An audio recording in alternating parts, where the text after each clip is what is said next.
If you're here because you lost your 50-50 to Lighter and got Koleda instead, don't worry, Koleda is not a bad unit, instead she is fire.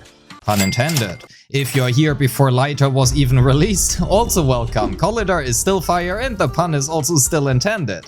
Let's cover her kit and how to maximize her stun and damage potential, her best weapons, disk drives and disk drive sets, her best main and substats, her teams and combos, her Mindscapes, and lastly, let's also talk about her pros and cons. Welcome, I am Rivenous and this is your complete guide to Koleda Bellobok.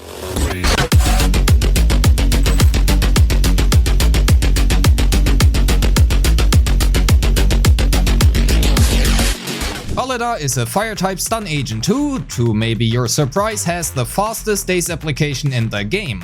Well, at least at the time of recording, who knows if Lighter will change this. Bringing an enemy from 0 to 60% daze at M0 and completely stunning an enemy within a single rotation is only something Koleda can do, and no one can do it as fast as her. So let's start with her crit to understand better how she works. Koleda features a 4-part basic attack which all deal physical damage. Her 4th basic also has a surprisingly large daze multiplier, but actually using it is often a loss in terms of daze per second, which we will see later. Furthermore, after casting her EX special, assist follow-up, chain attack or ultimate, she will obtain Furnace Fire, which will enhance the next 2 basic attacks she casts. As per usual, her normal special does not matter too much, however her EX special in fact does, and casting her EX special directly after her 2nd or 4th basic attack will immediately trigger her EX special's explosion and hence skips a good amount of animation time. Not only that, the explosion will also only be triggered if done this way, and a large part of her daze lies in this explosion. Said explosion will also send her flying backwards, after which any basic attack is automatically converted into a dash attack. For her ultimate, as long as the ultimate and decibel adjustments are not live yet at least, we will not use it. However, we will use her chain attack and we want to make sure to not use it last in the chain. This is because we will obtain Furnace Fire from it and we can preserve these Furnace Fires for after the stun window as they do not expire. By the way, if her weapon glows like this, she has Furnace Fire. In regards to her dash attack, dodge counter, quick assist, defensive assist and assist follow-up, they do what you would expect, and aside from a few skips they are nothing special. So we will talk about a few of them in the combo section after this instead. Her core skill is major and increases her daze inflicted by Furnace Fire imbued basic attacks and her EX special by up to 60%. For her additional ability, her EX special's explosions apply a debuff on the enemy's hit, which increases the team's chain attack damage by up to 70%, as it can stack twice for 35% each.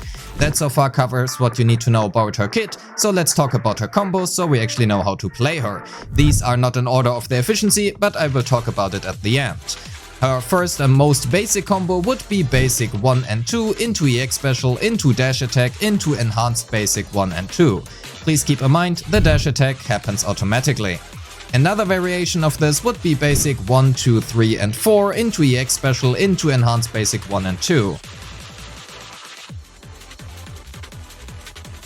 However, while this combo is more efficient in terms of total energy gained, it is much worse when looking at her daze and energy per second.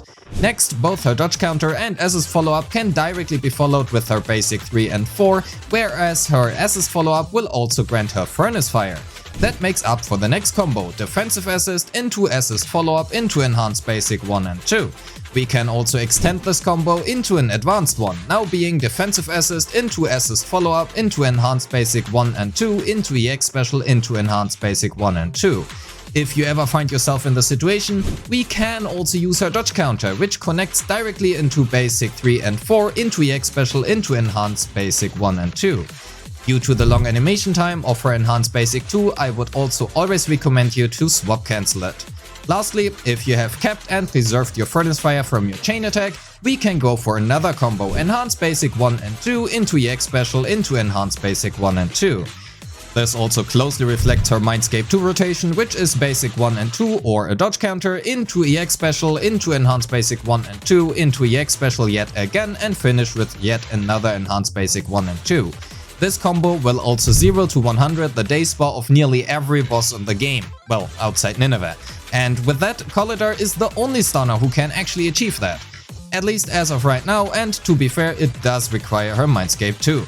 Regardless, as a burst type stunner, Koleda is best suited for on-field DPS agents who like field time, which means her most common combos will be these three, and they do differ in their efficiency. Please pause if you need to. Before we get into the calculations for her weapons, discs, etc. As you may know, playing Koleda in the same team as Ben will enhance and visually change her skills. Let's talk about her weapons. For her weapons, her signature Hellfire Gears is her best in slot, and that actually by a wide margin. Just kidding, basically all stun weapons are so close to each other in performance, it is pretty impressive actually. So yeah, take what you have, it does not matter too much really. The only special mention I do want to give is the Ice Jade Teapot, which is probably the worst choice she has, and even then it still fares pretty well. This trend also kind of continues for the rest of her build. Shockstar Disco is the only viable 4-piece set for her, with a 2-piece Swing Jazz being the best choice for consistent energy regeneration. However, it is not necessarily needed, and in combat you can basically substitute a 2-piece Swing Jazz with a dodge counter into basic 3 and 4, and instead run either a 2-piece Inferno Metal or a 2-piece Freedom Blues if you play her for example with Burnus and Jane. For her main stats, we are mainly looking for either crit rate, anomaly proficiency or attack percent in slot 4, fire damage, pen ratio or attack percent in slot 5, and impact in slot 6. As a stunner, she mostly cares about impact and otherwise, well, damage, so we can choose whatever has the better substats. For slot 4 specifically, anomaly proficiency beats out crit values or attack percent in anomaly teams, again, for example when played in a Jane Burnus team, whereas crit rate is the best overall choice otherwise. This also leaves her substat priority at crit values or anomaly proficiency, again depending on your team, into attack percent, into basically anything else. Fortunately for us, stunners are really easy to build, so don't sweat too much about your sub and main stats outside of impact in slot 6, that one is actually really important. Looking at her damage and daze distribution, well actually only her daze distribution because damage is secondary, we can determine her skill priority. Since impact and daze are limited in how we can acquire them, maxing out their respective skills is the best and honestly only way of how we can improve our stun potential. Regardless, her core skill provides her not only with impact but also 60% additional daze build-up on her enhanced basics and EX special, which leaves her final skill priority at core skill, EX special and basic attack, into assist, into dodge and lastly into chain. Let's talk about her Mindscapes. They are not great to say the least. Her M1 increases daze inflicted from her enhanced basic attacks or her specials by 15%, and due to the oversaturation of daze build up it doesn't matter too much. However, her M2 is actually really good, so we will talk about it at the end. Her M3 and M5 increase her skill levels and is hence, well, actually quite usable, since it is the only daze increase we can obtain otherwise. Her M4 increases her damage by a bit and her M6 does so as well, which means also that these two Mindscapes don't matter much as well. So let's get back to her M2, because in a vacuum it doesn't do too much. If I were to simply add energy to her table, this would be a fantastic increase of 0%.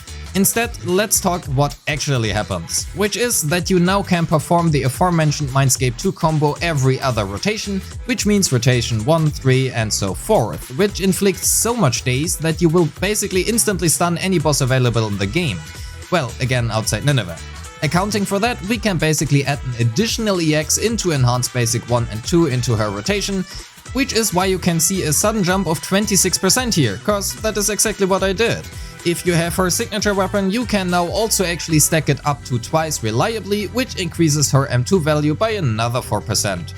Well, technically those 4% are from her weapon. Regardless, you get my point. To summarize, her Mindscapes, well, they suck. Except M2, which is actually really good and should not be underestimated. Let's talk about her teams. Fortunately, Koleda's additional ability does not matter too much, which means she can relatively nicely fit into a lot of teams. Alan, Koleda, Sokaku or Zujuan, Nicole, Koleda being such examples. Regardless, the screen does not have enough space for all of them, so here are a few others. I would like to emphasize that while a Koleda Burnus team with either Lucy main DPS or Caesar can work and clear the hardest GU teams in, well, less than a minute, they are still not the best choice. For a monofire team with Koleda, Burnus and Soldier 11, Burnus is better played with the crit playstyle and you are giving up team buffs for another carry in Soldier 11. Koleda, Burnus and Grace make for a great disorder quickswap team, and Koleda paired with either Nekomata or Caesar allow for quick stuns during which Neko can unleash her burst rotation. Koleda, Jane and Grace are another viable disorder team which can fare pretty well, and Koleda, Jane and Seth is a Jane carry team. And if you like either just Grace or Anton, or you main Corrin, Koleda fits in those teams as well. Lastly, to finish up the video, let's talk about her pros and cons. Let's get the ugly out of the way, because not everything is green out here. Koleda's enhanced basic attacks are pretty static and also slow, and enemies do tend to move, which can cause your basics to hit the ground, but without an enemy nearby, essentially not only wasting time but also the furnace fire buff. Next, outside of her absolutely disgusting daze application, which makes her really good, that also makes her very susceptible to power creep because there is not much else about her. But she also has positives, well, quite a few actually. Her skills grant her a heat load of iframes, she is very easy to play and build, and lastly, due to her additional ability being mid at best, she can slot into many teams without missing out too much. And with that said, that wraps up the video. Thank you so much for sticking around until the end. If you have already watched the entire video, please consider leaving a like and a comment, and let me know if you have lost your 50-50 to Koleda and are mad, or if you actually enjoy her and are here for that reason. Don't forget to subscribe, here are a few other videos, click on them, it helps the algorithm, and I do wish you a great day. Peace.